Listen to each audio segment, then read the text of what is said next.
بسم الله الرحمن الرحيم الرحمن علم القرآن خلق الإنسان علمه البيان.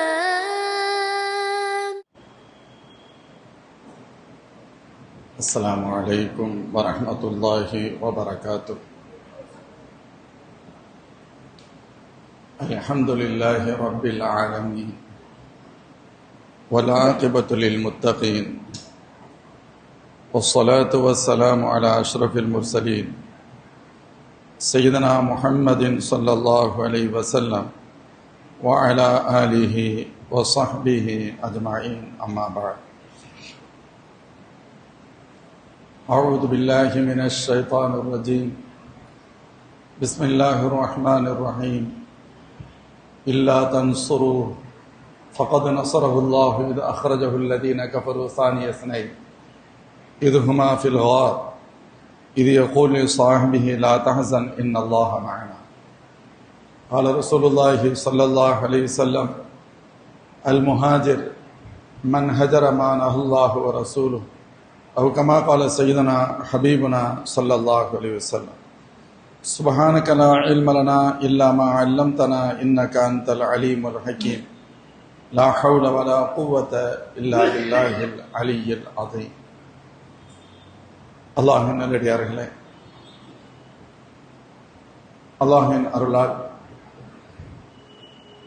ஹிஜ்ரி 1447 ஆண்டு நிறைவு பெற்று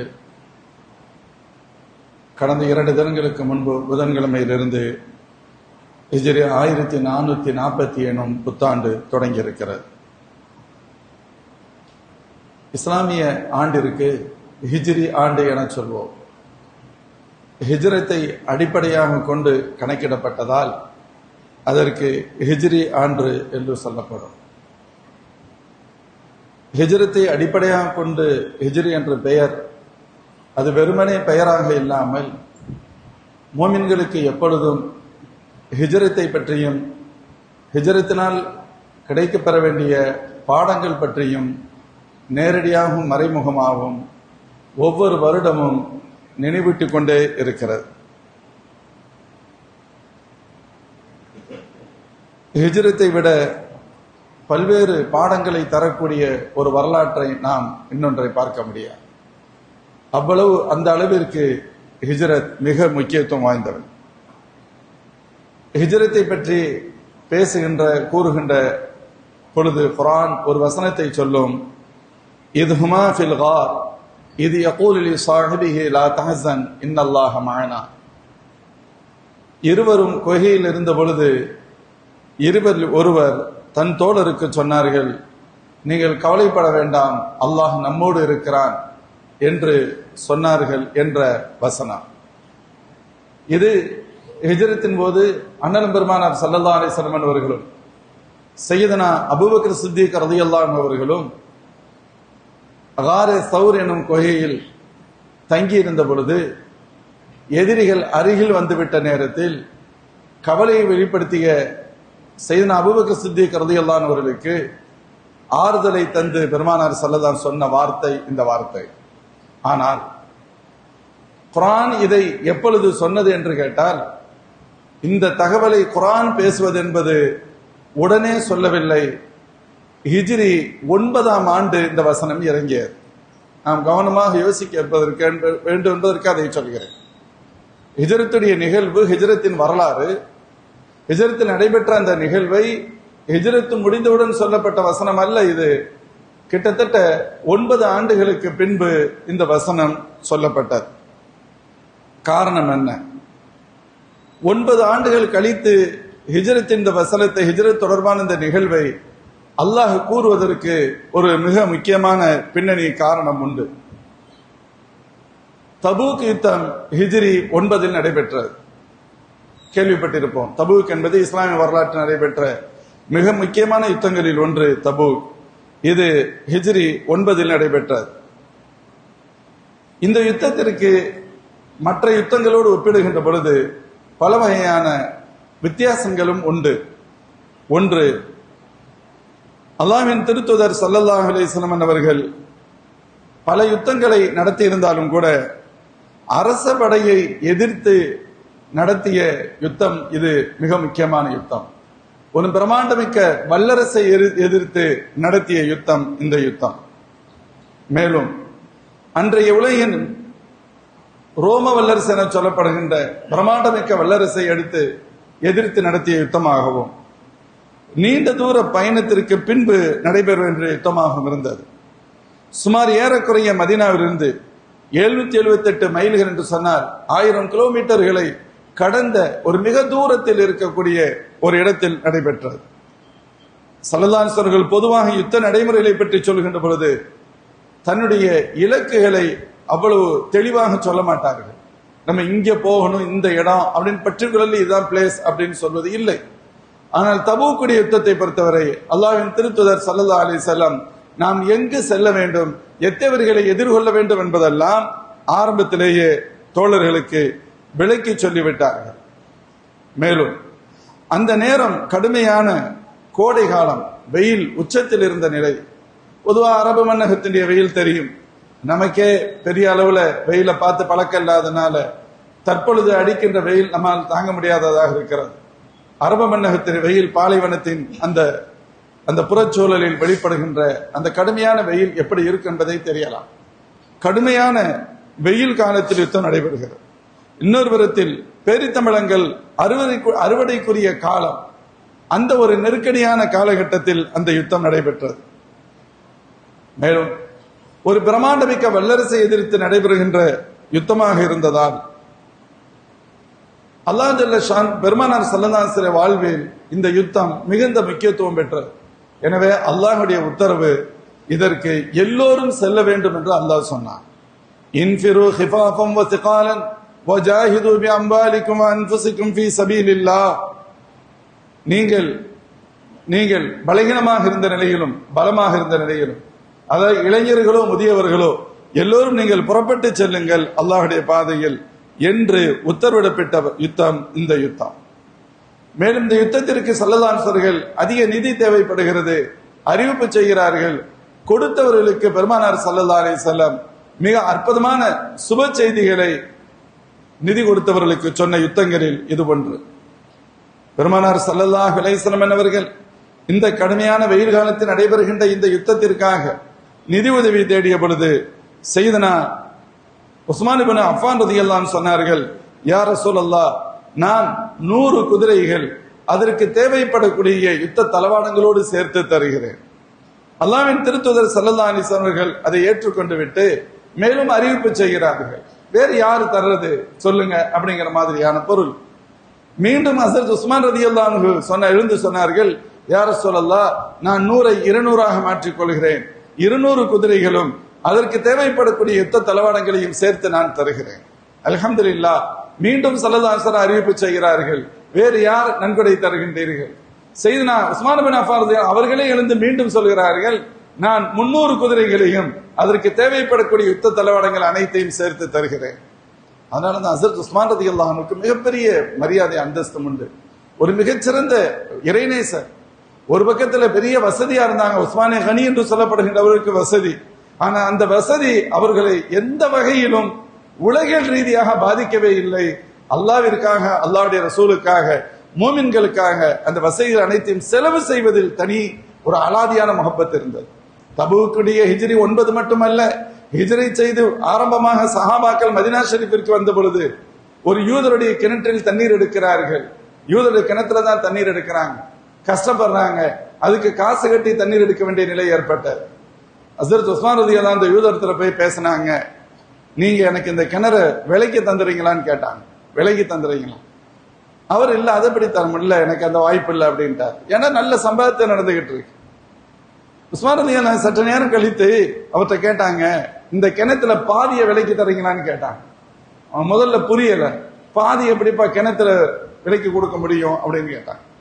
இல்ல, ஒரு நாளைக்கு நாங்கள் தண்ணீர் எடுத்துக்கொள்வோம், நான் என்னுடைய நாள், அது இன்னொரு நாள் உங்களுடைய நாள், அப்படி வச்சுக்கலாம். அந்த கிணத்துக்கு உண்டான காசை மொத்தம் எவ்வளவு காசு, அதுல பாதி காசை நான் தந்துடுறேன். சரின்னு சொல்லிட்டாரு. அவங்களுக்கு என்னன்னு கேட்டா, ஒரு பெரிய அமௌண்ட் காசும் கிடைக்குது, கிணறு நம்ம கட்டுப்பாட்டுக்குள்ள இருக்கு, ஒரு நாள் நம்மள்ட்ட தானே இருக்கு, நம்ம அந்த வியாபாரம் செஞ்சுக்கலாங்கிற எண்ணம். அதே போன்றுதான் நடந்தது. அப்படியே கொஞ்ச நாட்கள் போய்கொண்டு இருக்கிறது. முஸ்லிம்கள் உஸ்மான் ரலியல்லாஹு அன்ஹு வாங்கிட்டாங்கல்ல, அந்த நாளில் முஸ்லிம்கள் எல்லாம் தண்ணி பிடிச்சுக்குருவாங்க. அது காலப்போக்கில் எப்படி ஏற்பட்டது, அவர்கள் தண்ணீரை அந்த நாள்ல எவ்வளவு வேண்டாலும் பிடிச்சுக்கலாம், இருக்கிற தண்ணீரை தானே பிடிக்க முடியும், கிணத்துல எவ்வளவு தண்ணீர் இருக்கோ அவ்வளவுதானே. அதே போன்று மறுநாள் அவருடைய கணக்கு, அவர் எவ்வளவு வேண்டுமானாலும் எடுத்துக்கொள்ளலாம், யாருக்கு வேண்டுமானாலும் கொடுக்கலாம், யாரும் கேட்க முடியாது. இப்ப உஸ்மான் ரலியல்லாஹு அன்ஹு அந்த நாளில் முஸ்லிம்கள் தண்ணீர் எடுத்துக்கொள்வார்கள், தாராளமாக எடுத்துக்கொள்வார்கள். அந்த தண்ணீரை அன்றும் பயன்படுத்துவார்கள், மறுநாளைக்கும் பயன்படுத்திக் கொள்வார்கள். அதுக்கு அடுத்து அவங்களுக்கு தண்ணீர் எடுக்க வேண்டியது 3ஆம் நாள், ஒரு நாள் விட்டு மறுநாள் தான் தண்ணீர் எடுக்க தேவைப்படும். அப்ப தேவைப்படுதுன்னா அன்னைக்கு எந்த நாளாக இருக்கும், இவங்களுடைய கணக்கே வந்துடும். பார்த்தாங்க, அந்த யூதருக்கு வியாபாரம் கொஞ்சம் கொஞ்சமாக படுத்துருச்சு, வியாபாரமே இல்லை. இவங்கதான் வெளியூர்காரவங்க தண்ணீர் எடுத்துக்கிட்டு இருக்காங்க, நல்ல காசு கிடைச்சிச்சு. இப்ப இவங்க ஒரு நாளைக்கு எடுக்கிறத 2 நாள் யூஸ் பண்ணிடுறாங்க, திருப்பி அவங்களோட 8ஆம் வரும்போது தான் தண்ணீர் எடுக்கிறாங்க. இப்ப வியாபாரம் பெருசா இல்ல. உஸ்மான் ரலியல்லாஹு அன்ஹு அவரை சந்திச்சாங்க, அந்த யூதரை சந்திச்சு, சகோதரரே அந்த மீதி பாதியும் கொடுத்துறீங்களான்னு கேட்டாங்க. அப்ப அவர் நினைச்சாரு புத்திசாலித்தனமா, ஏற்கனவே நமக்கு ஒண்ணும் வியாபாரம் இல்ல, முடிஞ்சிருச்சு, இப்ப நம்ம இந்த இதை வச்சிருக்கிறதுனால எந்த ஃபாய்தாவும் இல்லை, அதனால இன்னொரு பெரிய காசு நமக்கு கிடைக்குது இல்ல, இது கிடைக்கலனாலும் நமக்கு என்ன இருக்கு, ஒண்ணு இல்லையே, அதனால இதை வித்துட்டு மெதுவா நம்ம புத்திசாலித்தனமா வெளியே போயிருந்தா நல்லதுன்னு சொல்லி அதையும் வித்தார். அன்றே லட்சங்கள் 2 லட்சம் திரகங்களுக்கு உண்டான காசுன்னு சொல்லப்படுது. அவ்வளவு பெரிய இது. ஒரு கட்டத்துல அல்லாஹ்விற்காக அதெல்லாம் சொல்லி காமிக்கிறாங்க. சொல்லி அல்லாஹ் தன்னுடைய உதவியை சொல்லி காமிக்கிறதுல இல்ல, இப்படிப்பட்ட உஸ்மான் ரலியல்லாஹு அன்ஹு சமூகம் கொன்றது, கொலை செய்தது, ஷஹீதாகத்தான் மௌத்தானார்கள். அவங்க கொலை செஞ்சிருக்க வந்திருக்கிறதுக்கு முன்னால கேட்கிறாங்க, நீங்கள் என்னிடத்தில் என்ன தவறை கண்டீர்கள், எதற்காக என்னை நீங்கள் கொலை செய்ய போகின்றீர்கள், என் சகோதரர்கள் கஷ்டப்பட்டார்கள் என்ற நேரத்தில் நான் தண்ணீருக்கு கொடுத்தேனே, அது உங்களுக்கு ஞாபகம் இல்லையா? அப்படியே நிறைய சொல்றாங்க. அல்லாஹ்வின் திருத்தூதர் ஸல்லல்லாஹு அலைஹி வஸல்லம் எனக்கு ஒரு மகளை நிக்கா முடிச்சு கொடுத்தாங்க, அடுத்து அவங்க இறந்துட்டாங்க, அதற்கு பின் இன்னொரு மகளை எனக்கு ஸல்லல்லாஹு நிக்கா முடிச்சு கொடுத்தாங்க, அவங்களும் இறந்துட்டாங்க. ஸல்லல்லாஹு சொன்னாங்க, எனக்கு இன்னும் பெண் பிள்ளைகள் இருந்தால் உஸ்மானுக்கு நான் கொடுத்து கொண்டே இருப்பேன்னு சொன்னாங்களே, உங்களுக்கு ஞாபகம் இல்லையா? வரலாறு அதுதான் சொல்லும். உஸ்மான் ரலியல்லாஹு அன்ஹு, உஸ்மான் ஸுன்னூரைன், 2 ஒளிகளுக்கு சொந்தக்காரர்கள். எம்பெருமானார் ஸல்லல்லாஹு அலைஹி வஸல்லம் பெண் மக்களை திருமணம், 2 பெண்களை திருமணம் முடித்ததால் 2 ஒளிகளுக்கு சொந்தக்காரர் என்று அவர்களுக்கு பட்ட பெயர் உண்டு. சரி, வரலாற்றுக்கு வருகிறது. இப்ப ஹஸரத் உஸ்மான் ரலியல்லாஹு அன்ஹு தொடர்ந்து அந்த பயங்கரமான தர்மம், ஹிஜ்ரி 9ல 300 ஒட்டகைகளை தருவதாக சொல்கிறார்கள், குதிரைகளை தருவதாக சொல்கிறார்கள். பிரிதர ஹதீஸ்ல வரும் 1000, இதே நேரத்தில் தபூக்ல 1000 பொற்காசுகளை கொண்டு வருகிறார்கள். எம்பெருமானார் ஸல்லல்லாஹு அலைஹி வஸல்லம் மடியில் அப்படியே கொட்டுகிறார்கள், யா ரசூலல்லாஹ், நீங்கள் இதை உங்களுடைய விருப்பப்படி பயன்படுத்திக் கொள்ளுங்கள் யுத்தத்திற்காக. அல்லாஹ்வின் திருத்தூதர் ஸல்லல்லாஹு அலைஹி வஸல்லம் 2 கட்டத்திலும் சொன்ன வார்த்தை. 300 ஒட்டகைகளை அவர்கள் கொடுத்ததற்கு பின்பு ஹஸரத் ஸல்லல்லாஹு அலைஹி வஸல்லம் அவர்கள் ஒரு சுப செய்தியை சொன்னார்கள். 1000 பொற்காசுகளை கொட்டியதற்கு பின்பு சுப செய்தியை சொன்னார்கள், மா அலா உஸ்மான் மா அமில பஅத ஹாதி, இதற்கு பின்பு உஸ்மான் என்ன செய்தாலும் அவருக்கு ஒன்றும் பாதிக்காதுன்னு சொன்னாங்க.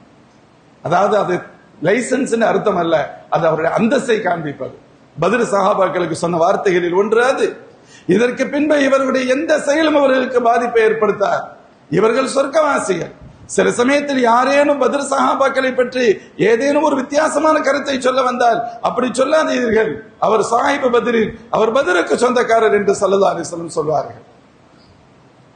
ஹஸரத் உஸ்மான் கனி ரலியல்லாஹு அன்ஹு விஷயத்தில் ஸல்லல்லாஹு சொல்றாங்க, இதற்கு பின்பு உஸ்மானுக்கு எதுவும் தீங்கு ஏற்படுத்தார். இன்னொரு வார்த்தையில் மா தர்ர இப்னு அஃபான் மா அமில பஅதல் யௌம், இதற்கு பின்பு நடைபெறுகின்ற எதுவும் உஸ்மானுக்கு இடையூறு ஏற்படுத்த முடியாது என்று ஸல்லல்லாஹு அலைஹி வஸல்லம் திரும்ப திரும்ப சொன்னார்கள். இப்படி பெருமானார் ஸல்லல்லாஹு அலைஹி வஸல்லம் அவருடைய சுப செய்தி, தபூக் யுத்தத்தில் கிடைத்த நிதிக்கு பின்பு நிதி கொடுத்தவர்களுக்கு ஸல்லல்லாஹு அலைஹி வஸல்லம் இவ்வளவு துஆ செய்தார்கள். சகோதரிகளே, இந்த யுத்தம் நடைபெற்றதுக்கான காரணத்தை கவனமாக பார்த்தார். ஹிஜ்ரி 2ஆம் ஆண்டு மக்கா வெற்றி அடைகிறது, முஸ்லிம்களுடைய கையில் வருகிறது. உள்ளுக்குள் இருப்பவர்கள் இஸ்லாத்தை ஏற்றுக்கொண்டது மட்டுமின்றி ஊரின் அந்த அரபு மண்ணுடைய எல்லையில் இருக்கக்கூடியவர்கள் எல்லாம் தீனுல் இஸ்லாத்திற்கு பக்கம் கொஞ்சம் கொஞ்சமாக வந்து கொண்டே இருக்கிறார்கள். அரபு மன்னகத்தின் எல்லையோரத்தில் இருந்தவர்கள் ரோம வல்லரசின் கட்டுப்பாட்டில் இருந்தார்கள். இப்பொழுது இவர்களும் இஸ்லாத்தின் பக்கம் கொஞ்சம் கொஞ்சமாக தங்களை இணைத்துக் கொண்டு பெருமானார் ஸல்லல்லாஹு சேர்கிறார்கள். இப்பொழுது ரோம வல்லரசுக்கு ஒரு பக்கம் அச்சமும் இன்னொரு பக்கம் கவலை பொறாமை ஏற்பட்டது. ஆகா, இவர்கள் எல்லாம் இந்த முகம்மதோடு சேர்ந்து விட்டால் நம்முடைய அந்தஸ்தும் பலம் குறைந்து விடுமே என்று கருதினார்கள். எனவே மறைமுகமாக 40,000 பேர் கொண்ட படைகளை திரட்டி பெருமானார் ஸல்லல்லாஹு அலைஹி வஸல்லம் மோமின்களையும் அட்டாக் பண்ணுவதற்கு தயாராக ஆனார்கள். இந்த தகவலை தெரிந்து கொண்ட பெருமானார் ஸல்லல்லாஹு அலைஹி வஸல்லம் இவர்களை இவருடைய இடத்திலேயே வைத்து சந்திப்பது என்று முடிவெடுத்ததன் விளைவுதான் தபூக் யுத்தம். அங்கேயே சிரியாவுடைய ஒரு பகுதி, அதனுடைய கார்னர் எல்லை பகுதி, அந்த பகுதிக்கே வந்து அவர்களோடு நேரடியாக மோதுவது என்று அண்ணலம் பெருமானார் ஸல்லல்லாஹு அலைஹி வஸல்லம் அவர்கள் முடிவு செய்தார்கள். மூமின்களே, அதுல இதுவரை இல்லாத அளவிற்கு ஏறக்குறைய 30,000 சஹாபாக்கள் திரண்டார்கள். சில பேர் கலந்து கொள்ள முடியாதவங்க கண்ணீர் விட்டு கதறி அழுதார்கள். ஹதீஸ்ல வருது, கண்ணீர் விட்டு அழுதார்கள். இது ஒரு பக்கம். இன்னொரு பக்கத்துல சில பேரு இப்ப கொஞ்சம் அமைதியா நிம்மதியா வாழ்ந்துகிட்டு இருக்கோம், வசதி வாய்ப்போட வாழ்ந்துகிட்டு இருக்கோம், சுகமா வாழ்ந்துகிட்டு இருக்கோம், வெயில் காலமா வேற இருக்கு, அறுவடை காலமாக இருக்கு, என்ன இந்த நேரத்துல போட்டு யுத்தம் சொல்றாங்களே, இது வேற நாள்ல இருந்தா நல்லா இருக்குமே என்பதும், இந்த வெயில் கடுமையான வெயிலையா போய் சண்டை செய்யறது என்ற சிந்தனையும் லைட்டா சிலரிடத்துல வர பார்த்துச்சு. அல்லாஹ் ஜல்ல ஷானுஹு வ தஆலா அப்பொழுதுதான் இந்த வசனத்தை சொல்கிறான். சொன்னான். அந்த நேரத்தில் இதற்கு முந்தைய வசனங்களிலிருந்து அப்பொழுது தொடராக இறங்கியது. அல்லாஹ் கேட்கிறான், போருக்கு புறப்பட சொன்னான், யா அய்யுஹல்லதீன ஆமனு மாலக்கும் இதா கீல லக்கும் இன்ஃபிரு ஃபீ ஸபீலில்லாஹ் இஸ்தகல்தும் இலல் அர்த். நீங்கள் போருக்கு புறப்படுங்கள் என்று சொன்னால் உங்களுக்கு பாரமாக தெரிகிறதா? ரதீதும் பில் ஹயாத்தித் துன்யா, இந்த அற்ப உலகம் உங்களுக்கு அதிகம் பிடித்து போய்விட்டதா? இதன் மீது உண்டான மோகமும் இதன் மீது உண்டான பற்றும் உங்களை அதிலிருந்து தடை செய்கிறதா என்று அல்லாஹ் கேட்டுவிட்டு, ஃபமா மதாஉல் ஹயாத்தித் துன்யா ஃபில் ஆখিরাতি இல்லா கலீல், மறுமையோடு ஒப்பிட்டால் இந்த உலகத்தில் எவ்வளவு பெரிய வசதியும் சுகத்திலும் நீங்கள் இருந்தாலும் சரி, அது மிக அற்பமானது என்று அல்லாஹ் ஜல்ல ஷானுஹு வ தஆலா இறக்கி வைத்தான். மூமின்கள் எந்த ஒரு காலகட்டத்திலும் மறந்துடாமல் நினைவில் வைத்துக் கொள்ள வேண்டிய மிக முக்கியமான கேள்வி இது.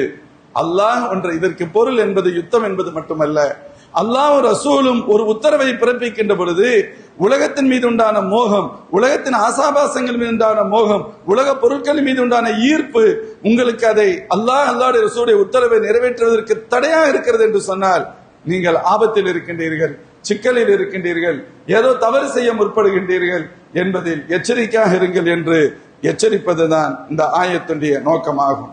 ஒவ்வொருவரும் நாம் யோசிக்க வேண்டும்.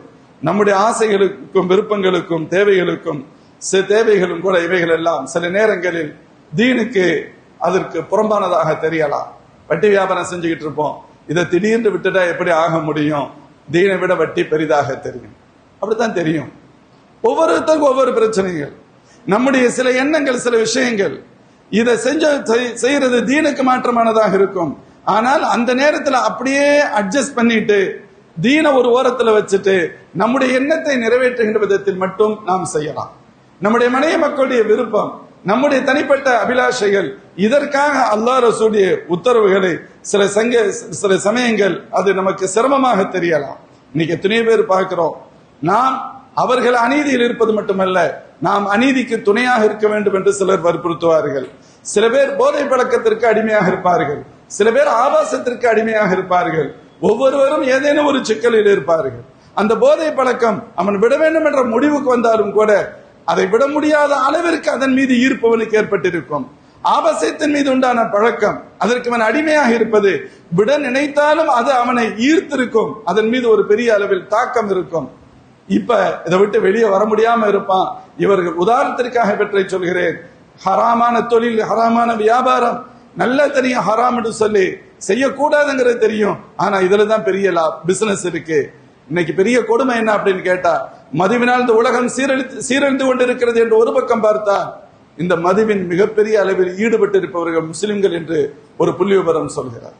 நம் பிள்ளைகள் பயன்படுத்துபவர்களாக மட்டுமல்ல, அதை வியாபாரம் செய்கின்ற இடத்திலும் கூட இருக்கிறார்கள் என்று சொல்லப்படுகிறது. சில வருடங்களுக்கு முன்பு வாணியம்பாடி பகுதியில் நடைபெற்ற கொலை, ஒரு முஸ்லிம் கொல்லப்பட்டார். கொண்டவனும் முஸ்லீம், கொலை செய்யப்பட்டவனும் முஸ்லீம், கொன்றவனும் முஸ்லீம். என்ன காரணம்? போதை. ஒரு அந்த வியாபாரம் மக்கள் தவறான முறையில் நிறைய பிசினஸ் பண்ணிக்கிட்டு இருக்கான், அதை ஒருத்தன் போட்டு கொடுத்துட்டார், அது ஒரு முஸ்லிம் காட்டி கொடுத்தான் என்பதற்காக கொலை செய்யப்பட்டான். இன்னைக்கு போதையுடைய ஒரு பெரிய மாஃபியா கும்பல் உலகம் முழுவதும் இயங்கி வருகிறது. அதற்காக பயப்படுகிறார்கள். பெரிய அளவுல கோடி கோடியாக பணம் கொட்டுகின்ற தொழிலாக இருக்கிறது. யாராவது போட்டா அவ்வளவுதான், கண்ணுக்கு தெரியாம அடுத்த நாள் ஆளே இருக்க மாட்டான் என்று பயப்படுகின்ற அளவிற்கு உண்டான சூழல் எப்படி இப்படி அதிகமாகிறது? அந்த காசின் மீது உண்டான மோகம் ஒரு பக்கம், வியாபார ரீதியில் வியாபாரிக்கு காசின் மீது உண்டான மோகம், சாப்பிடுறவனுக்கு போதையின் மீது உண்டான அந்த ஈர்ப்பு, அதிலிருந்து அவங்களால வெளியே வர முடியல. யோசிக்கணும், இது என் ரப்புக்கு மாற்றமானது, என் ரசூலுக்கு மாற்றமானது, என் தீனுக்கு மாற்றமானது, அதை எப்படி நான் செய்ய முடியும் என்ற சிந்தனை வரணும். இன்னைக்கு சில சமயங்கள்ல நம்மள பெரிய ஆட்களை நினைப்போம், சில பேரை சாதாரண நினைப்போம். உதாரணத்திற்காக ஒன்றை சொல்கிறேன். சமீபத்தில் பார்த்த ஒரு தகவல். இப்ப பெரிய வேர்ல்டு ட்ரெண்டிங் என்னன்னா, ஃபுட்பால் வேர்ல்டு கப் நடந்துகிட்டு இருக்கு. அதுல ஒரு நாட்டுடைய அணியின் பயிற்சியாளர், அவர்கிட்ட ஒரு கேள்வி கேட்கப்படுகிறது. ஒரு பிரச்சனை, ஒரு இடத்துல அந்த சீதோஷண நிலை சரியில்லை, அட்மாஸ்பியர் நல்லா இல்லை, யாரும் இடத்தை விட்டு வெளியே போக கூடாது அப்படின்னு சொல்லப்பட்டிருக்கு. பிளேயர்ஸ் யாரும், என்ன பாதுகாப்பு கொடுக்கணும், பிளேயர்ஸ் யாரும் வெளியே போக கூடாதுன்னு சொல்லப்பட்டிருக்கு. இவர் தன் பிளேயர்ஸோடு தொழுகைக்கு போய்விட்டு வருகிறார். என்ன யாருமே போகக்கூடாதுன்னு சொல்லப்பட்டிருக்கு, நீங்க வெளியே போயிட்டு வர்றீங்களே, அது எனக்கு மிக முக்கியமானதுன்னு சொன்னார். தொழுகை எனக்கு மிக முக்கியமானது, அதை நான் விட்டுட்டு இருக்க முடியாது, அது என் கடமை. இல்ல, இங்க நீங்க ஃபுட்பாலுக்காக வந்திருக்கீங்க, வேர்ல்டு கப் அதெல்லாம் இருக்கட்டும், இதெல்லாம் ஒரு பொழுதுபோக்கு, அது என்னுடைய கடமை, உயிர். நான் என்ன சொல்ல வர்றேன், இவங்களெல்லாம் பார்த்துக்கிட்டு நம்ம சாதாரணமாக கூட சில சமயத்தில் நினைப்போம். ஆனால் அந்த சாதாரணமானவர்களுக்கு பின்னால் இருக்கக்கூடிய தீனின் உறுதி நம்மிடத்தில் இல்லை என்பது சில சமயத்தில் வருத்தத்துக்குரியதாக. அதனாலதான் சொல்லுவாங்க, யாரையும் சாதாரணமாக கூட இடப்பற்ற முடியாது, யாரையும் சாதாரண இடப்பற்ற முடியாது. சில சமயங்கள்ல சாதாரணமான ஆட்களை பார்ப்போம், சில கிலோமீட்டர்கள் நடந்து பள்ளியில ஜமாத்துல வந்து தொழுதுட்டு போவாங்க. மக்களுடைய பார்வையில் அவர் ஒன்றுமே இல்லாதவராக கருதப்படுவார். ஆனா அல்லாஹ்வுடைய பாதையில, அல்லாஹ்வுடைய பார்வையில் அவர் எவ்வளவு பெரிய அந்தஸ்திற்குரியவராக இருப்பார். அல்லாஹ்வுடைய பார்வையில் அந்தஸ்து என்பது அவனது ரசூலின் உத்தரவுகளை யார் எந்த அளவிற்கு பின்பற்றி நடக்கின்றார்களோ, அதற்கு கட்டுப்பட்டு நடக்கின்றார்களோ, அதற்கு தகுந்தவாறதானதாகத்தான் இருக்க முடியும். அதுக்கடுத்து அல்லாஹ் அந்த வசனத்தில் தொடர்ந்து சொல்றான், இல்லா தன், உங்களுக்கு புறப்புற கஷ்டமா இருக்குல்ல யுத்தத்துக்கு, இல்லா தன்ஃபிரு யுஅذிபுக்கும் அதாபன் அலீமா, நீ அப்படி வரல அப்படின்னு சொன்னா அதனால ரசூலுக்கும் மூமின்களுக்கு இழப்பு நினைச்சிடாதீங்க, உங்களுக்கு தண்டனை வரும், அவர்களுக்கு இழப்பல்ல.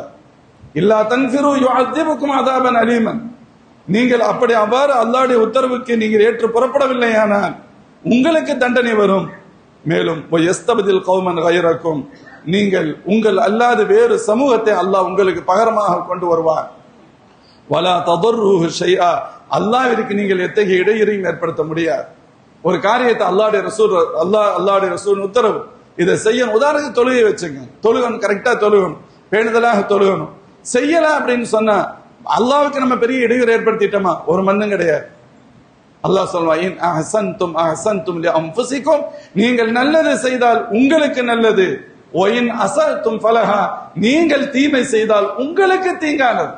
நீங்க எல்லாம் பள்ளியில கூடி 24 மணி நேரம் இபாதத் செய்யறதுனால மாஸாத ஃபீ முல்கி ஷையா, என் அதிகாரத்தில் ஒரு புள்ளியும் கூட போவதில்லை அல்லாஹ் சொல்வதாக பெருமானார் ஸல்லல்லாஹு அலைஹி வஸல்லம்.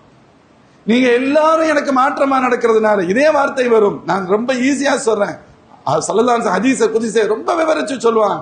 லவ் அன்ன அவ்வலக்கும் ஆகிரக்கும், உங்களில் முன்னோர் பின்னோர், ஒ இன்சக்கும் ஜின்னக்கும், உங்களில் ஜின் இனம் மனித இனம், முன்னோர் பின்னோர், மனிதன் சொன்னா ஆதம் அலைஹிஸ்ஸலாம், கடைசி அந்த குழந்தை பிறக்கும் உலகம் உள்ளலும் கியாமத் நாள் வரைக்கும் அந்த குழந்தை உட்பட மனிதர்கள் மட்டுமல்ல, உங்களுக்கு முன்னாடி இருக்கக்கூடிய ஜின் இனம், அதிலும் முன்பும் லாஸ்ட் வரை உள்ளது, எத்தனை எத்தனை லட்சம் லட்சம் லட்சம் கோடிகள் படைப்புகள், இவர்கள் எல்லோரும் ஆக இரையச்சமுடைய ஒரு மிகச்சிறந்த இரையச்சமுடைய மனிதரை போன்று நீங்கள் நடந்து கொண்டாலும் என்ற அதிகாரத்தில் ஒன்னும் கூட போறது இல்லை. என்ன வார்த்தை!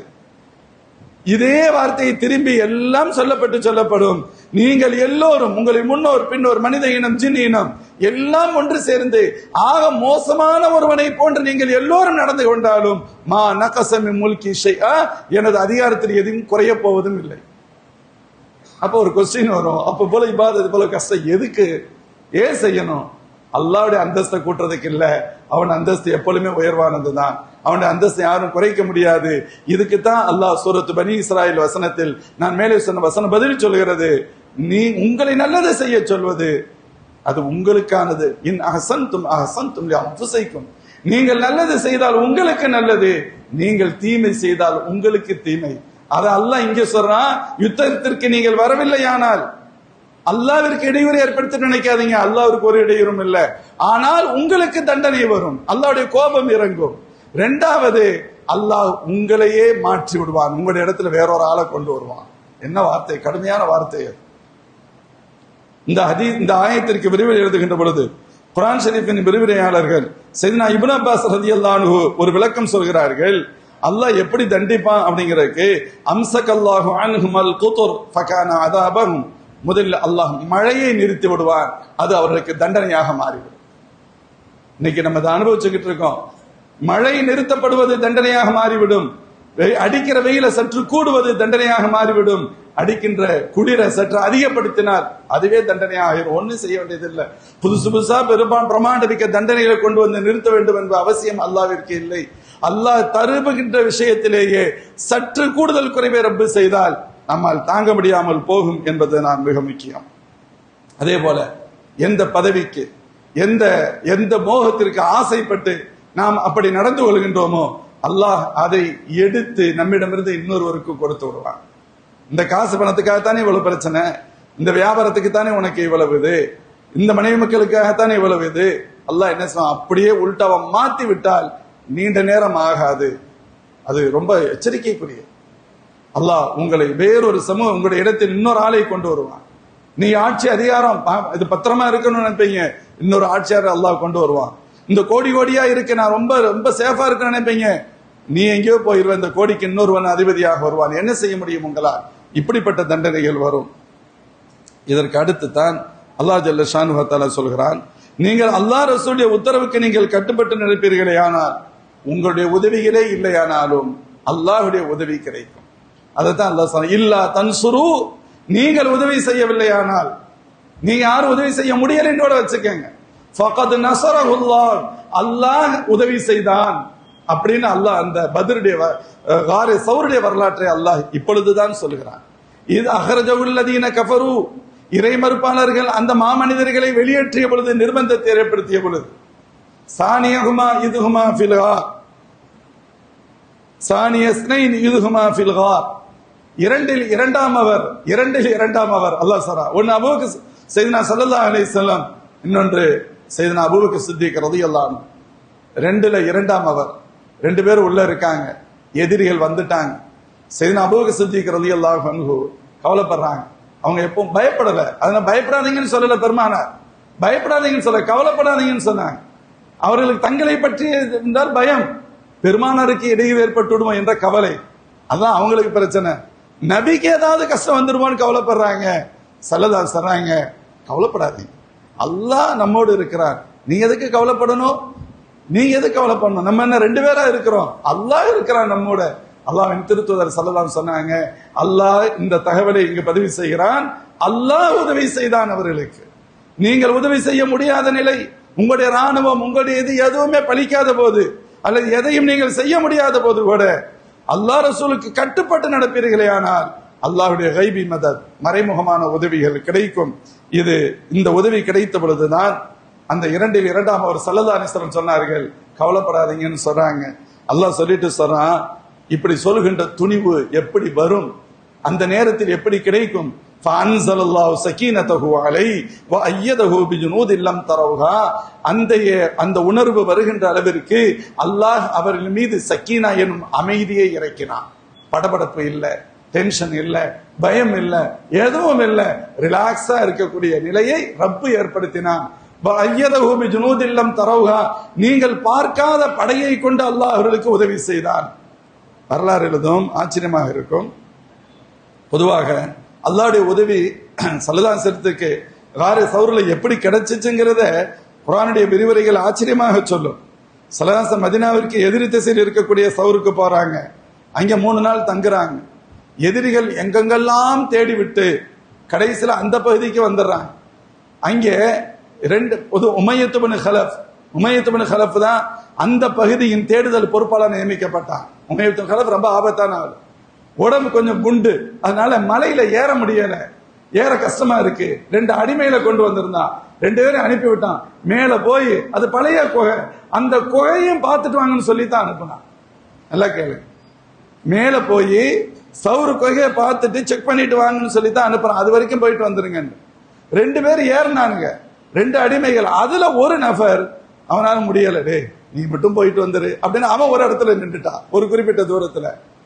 ஒரு ஆளு அவன் கடைசி வரைக்கும் போயிட்டான், லாஸ்ட் வரைக்கும் போயிட்டான். போய் கடைசியில குகை கிட்ட நிக்கிறான். குகையில புறாக்கள் கூடு கட்டி இருக்கிறது, சிலந்தி வலை பின்னி இருக்கு அந்த வாசல்ல. இவன் ரொம்ப புத்திசாலித்தனமா யோசிச்சான், புறாக்கள் கூடு கட்டி இருக்கு, சிலந்தி வலை பின்னி இருக்குன்னா இங்க மனிதர்களா இருக்க முடியும், ஆள் போயிருந்தா இதெல்லாம் இருக்காது என்று புத்திசாலித்தனமாக யோசித்து விட்டு திரும்பி விட்டான்.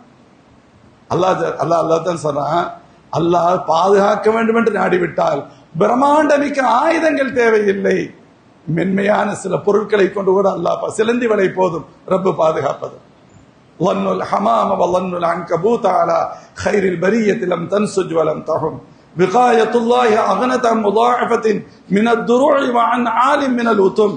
சையதுனா இமாம் பூஸிரி ரஹ்மத்துல்லாஹி அலைஹி புர்தாவுல சொல்வாங்க, அல்லாஹ் பாதுகாக்க வேண்டும் என்று நாடிவிட்டால் பெரிய கோட்டை கொத்தளங்கள், பிரம்மாண்டமிக்க இரும்பு கவசங்கள் தேவையில்லை, சிலந்தி வலைகளை கொண்டு கூட ரப்பு பாதுகாத்து விடுவார். அல்லாஹ் பாதுகாக்கிறது இல்லைன்னு முடிவுக்கு வந்துட்டா இது எல்லாமே இருந்தாலும் சரி யாராலும் எதுவும் செய்ய முடியாது.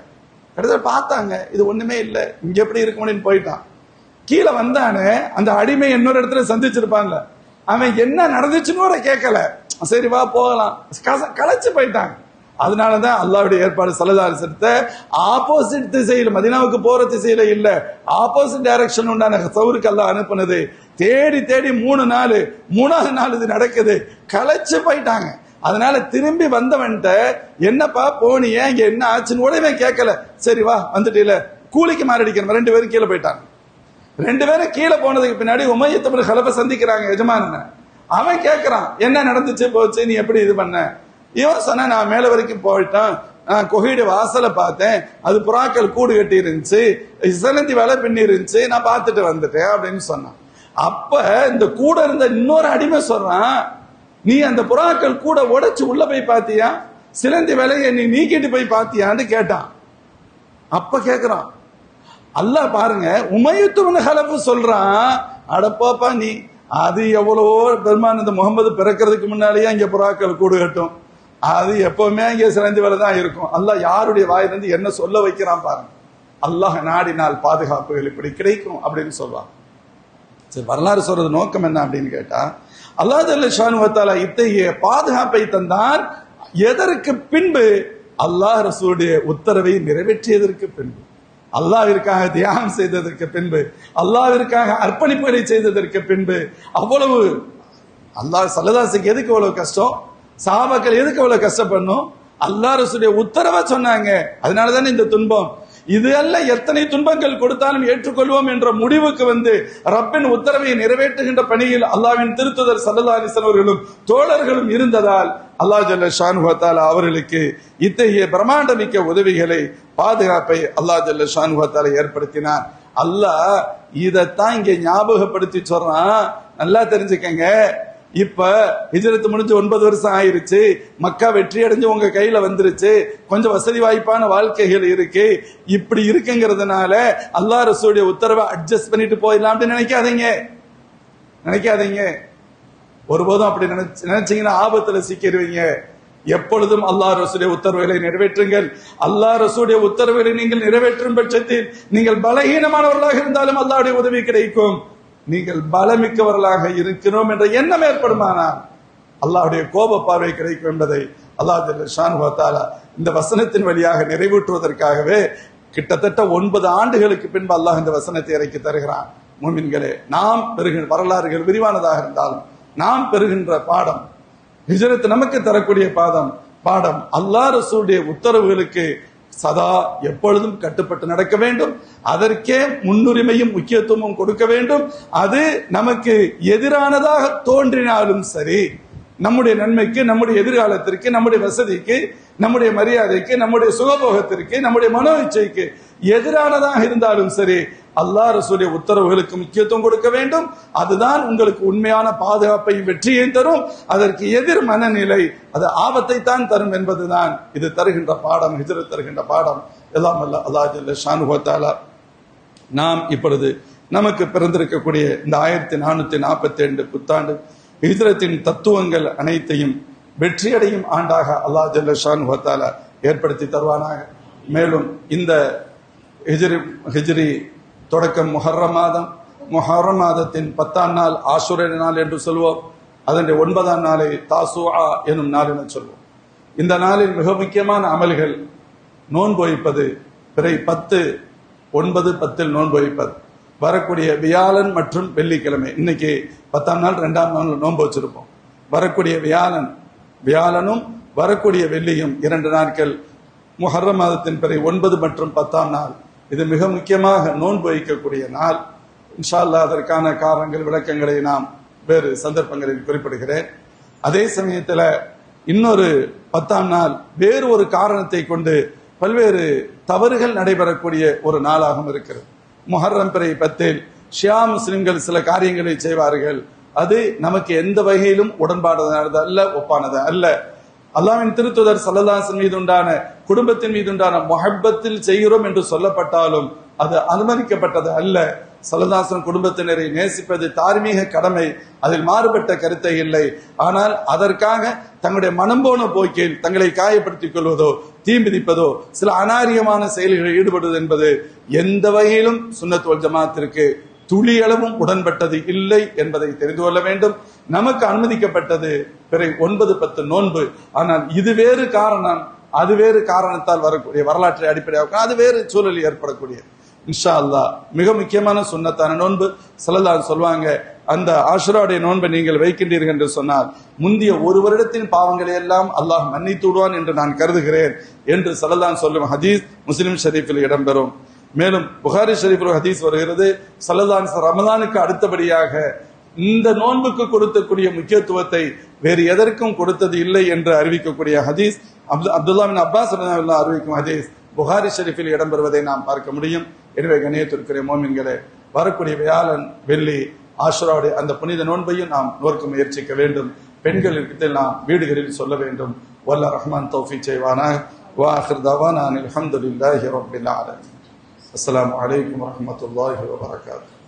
صدق الله العظيم.